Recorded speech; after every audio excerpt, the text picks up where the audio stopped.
Hi എല്ലാവർക്കും നമസ്കാരം. Welcome to my channel. It's me Athira. നിങ്ങൾ ജീവിതത്തെ ആത്മാർത്ഥമായി സ്നേഹിക്കുന്നുവെങ്കിൽ സമയം പാഴാക്കരുത്. കാരണം ഈ സമയമാണ് നിങ്ങളുടെ ജീവിതം. ഇന്ന് നമ്മൾ ആത്മാർത്ഥമായി ശ്രമിക്കുകയാണെങ്കിൽ നമ്മുടെ ലക്ഷ്യങ്ങളിലേക്ക് നമുക്ക് പെട്ടെന്ന് തന്നെ എത്തിച്ചേരാൻ സാധിക്കും.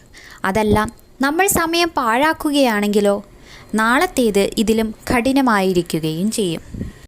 അതുകൊണ്ട് സമയം പാഴാക്കാതെ എല്ലാവരും അവരവർക്ക് കിട്ടുന്ന സമയം നന്നായി വിനിയോഗിച്ച് നന്നായി പഠിച്ച് സ്വന്തം ലക്ഷ്യത്തിലേക്ക് എത്തിച്ചേരട്ടെ എന്നാശംസിച്ചുകൊണ്ട് നമുക്കിന്നത്തെ ക്ലാസ്സിലേക്ക് പോകാം. കഴിഞ്ഞ ക്ലാസ്സിൽ നമ്മൾ അക്കൗണ്ടിംഗ് സ്റ്റാൻഡേർഡ്സിനെ പറ്റിയാണ് പഠിച്ചത്. പലതരത്തിലുള്ള ഇൻ്റർനാഷണൽ അക്കൗണ്ടിംഗ് സ്റ്റാൻഡേർഡ് ഏതൊക്കെയാണെന്ന് പഠിച്ചു അല്ലേ?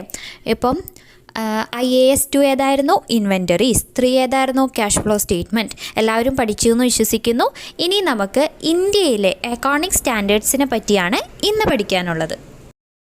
നോക്കിയേ, the institute of chartered accountants of India ICAI, being the premier accounting body in India, has tried to improve its accounting and auditing standard continuously in the country in the last 4 decades.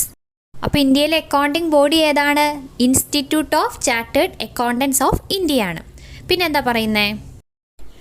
In 1964, the institute issued its Statement of Auditing Practices to explain the generally accepted auditing practices എന്നാണ് 1964 statement of auditing practices ഇവർ issue ചെയ്തു. ഇനി എന്താ പറയുന്നത്? The most important step in developing accounting standards in the country has been setting up of an accounting standards board on 21 April 1977. ഇത് not ചെയ്ത് വയ്ക്കണം. Indian accounting standard board എന്നാണ് വന്നത്? April 21, 1977.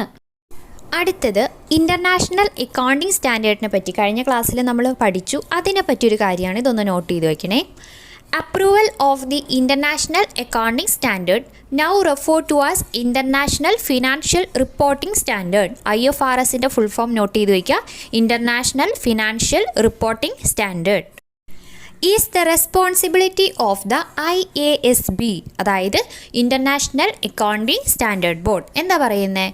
ഇൻ്റർനാഷണൽ അക്കൗണ്ടിംഗ് സ്റ്റാൻഡേർഡ്സ് അത് approve ചെയ്യുന്നത് ആരാണ്? International accounting standard ബോർഡാണ്. അത്രയാണ് ഉള്ളത്. അതിൽ ഇൻ്റർനാഷണൽ അക്കൗണ്ടിംഗ് സ്റ്റാൻഡേർഡ് എന്ന് പറയുന്നത് ഇപ്പോൾ എങ്ങനെയാണ്? ഇൻ്റർനാഷണൽ ഫിനാൻഷ്യൽ റിപ്പോർട്ടിംഗ് സ്റ്റാൻഡേർഡ് എന്നാണ് പറയുന്നത്. അപ്പോൾ അക്കൗണ്ടിംഗ് സ്റ്റാൻഡേർഡ് എന്ന് പറയുന്നത് എന്തായിരുന്നു? ഒരു ഫിനാൻഷ്യൽ സ്റ്റേറ്റ്മെൻറ്റ് നമ്മൾ പ്രിപ്പയർ ചെയ്യുമ്പോഴോ അല്ലെങ്കിൽ പ്രസൻറ്റ് ചെയ്യുമ്പോഴോ അതിൽ അപ്ലൈ ചെയ്യുന്ന അക്കൗണ്ടിങ് പ്രിൻസിപ്പിൾസ്, മെത്തേഡ്സ്, ടെക്നിക്സ് അതിനെയൊക്കെ ഡിസ്ക്രൈബ് ചെയ്യുന്ന എന്താണ്? അക്കൗണ്ടിങ് സ്റ്റാൻഡേർഡാണ്. അക്കൗണ്ടിങ് സ്റ്റാൻഡേർഡ് നമ്മൾ യൂസ് ചെയ്യുമ്പോൾ നമുക്കത് കമ്പയർ ചെയ്യാൻ ഒരു വേൾഡിലെ അല്ലെങ്കിൽ ഡിഫറെൻറ്റ് പാർട്സ് ഓഫ് ദ വേൾഡിലെ എല്ലാ എൻ്റർപ്രൈസ് ആയിട്ട് നമുക്ക് കമ്പാരിസണ് സാധിക്കും. പിന്നെന്താ? ഒരു കോൺഫ്ലിക്റ്റ് ഒഴിവാക്കാൻ വേണ്ടി സാധിക്കും അല്ലേ? അക്കൗണ്ടിങ് സ്റ്റാൻഡേർഡ്സ് ഒരേ രീതിയിലുള്ള ഓരോരോ സ്റ്റാൻഡേർഡ്സ് ആവുമ്പോൾ അത് ഒരു സൊസൈറ്റി തമ്മിലുള്ള കോൺഫ്ലിക്റ്റ് റെഡ്യൂസ് ചെയ്യാൻ വേണ്ടി സഹായിക്കും. ഇനി നമുക്ക് അക്കൗണ്ടിംഗ് സ്റ്റാൻഡേർഡായി ബന്ധപ്പെട്ട ഒബ്ജക്റ്റീവ് ടൈപ്പ് ക്വസ്റ്റ്യൻസ് നോക്കാം. അതിൽ നിന്ന് കുറച്ച് കാര്യങ്ങൾ മനസ്സിലാകും. അപ്പോൾ ഇനി അതിലേക്ക് പോകാം. First question, accounting standards board was set up in India in the year. എന്താ ചോദിക്കുന്നത്? ഇന്ത്യയിൽ അക്കൗണ്ടിംഗ് സ്റ്റാൻഡേർഡ് ബോർഡ് എന്നാണ് സെറ്റപ്പ് ചെയ്തത്. നമ്മൾ പഠിച്ചതായിരുന്നല്ലോ. Answer 21 April 1977. അടുത്ത question, international accounting standards committee came into being in. എന്നാണ് ഇൻ്റർനാഷണൽ അക്കൗണ്ടിംഗ് സ്റ്റാൻഡേർഡ്സ് കമ്മിറ്റി നിലവിൽ വന്നത്? ആൻസർ 1973. 1973 ഇൻ്റർനാഷണൽ അക്കൗണ്ടിംഗ് സ്റ്റാൻഡേർഡ്സ് കമ്മിറ്റി നിലവിൽ വന്നത്. അടുത്തത്, IASC headquarters are at. എവിടെയാണ് IASC അഥവാ ഇൻ്റർനാഷണൽ അക്കൗണ്ടിംഗ് സ്റ്റാൻഡേർഡ്സ് കമ്മിറ്റിയുടെ ഹെഡ് ക്വാർട്ടേഴ്സ്? എവിടെയാണ്? ലണ്ടനിലാണ് IASCയുടെ headquarters. Next question, as per the Indian accounting standard disclosure of accounting policies is based on. എന്താ ചോദിച്ചിരിക്കുന്നത്? ഏത് അക്കൗണ്ടിംഗ് സ്റ്റാൻഡേർഡിലാണ് ഡിസ്ക്ലോഷർ ഓഫ് അക്കൗണ്ടിംഗ് പോളിസീസിനെ പറ്റി പറയുന്നത്? Answer accounting standard 1. Accounting standard 1 disclosure of accounting policies. Next one, As per the Indian accounting standard, valuation of inventory is provided in valuation of inventory ഏതിലാണ് വരുന്നത്? Accounting standard 2-ലാണ് valuation of inventory. Next one, cash flow statement. Cash flow statement ഏത് Indian accounting സ്റ്റാൻഡേർഡിലാണ് വരുന്നത്? ഏതിലാണ്? Accounting standard 3 cash flow statement. Next one, depreciation accounting is based on the Indian accounting standard of. Indian accounting സ്റ്റാൻഡേർഡിൽ depreciation accounting ഏതിലാണ് വരുന്നത്? Accounting standard 6 depreciation accounting. Next one, at present the accounting standards issued by the Institute of Chartered Accountants of India are. എന്താ ചോദിച്ചിരിക്കുന്നത്? എത്ര accounting standard ICAI issue ചെയ്തിട്ടുണ്ട്? 32 ICAI അഥവാ institute of chartered accountants issue ചെയ്തിരിക്കുന്നത്.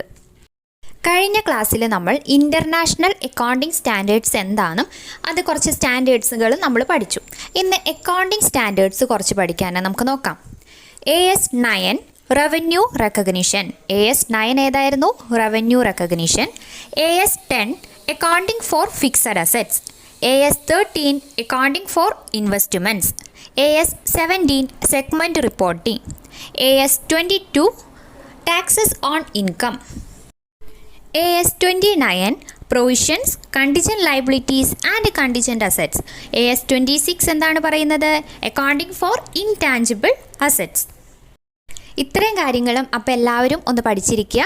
അപ്പോൾ international accounting standard എന്താണെന്നും Indian accounting standard എന്താണെന്നും അതിൻ്റെ 2 സ്റ്റാൻഡേർഡ്സ് ഉണ്ട്, അത് നമ്മൾ പഠിച്ചിട്ടുണ്ട്. പിന്നെ കുറച്ച് ക്വസ്റ്റ്യൻസ് ആണ് ചെയ്തത്. അപ്പോൾ ക്വസ്റ്റ്യൻസ് നോക്കുക, അതോടൊപ്പം ഈ സ്റ്റാൻഡേർഡ്സും പഠിക്കുക.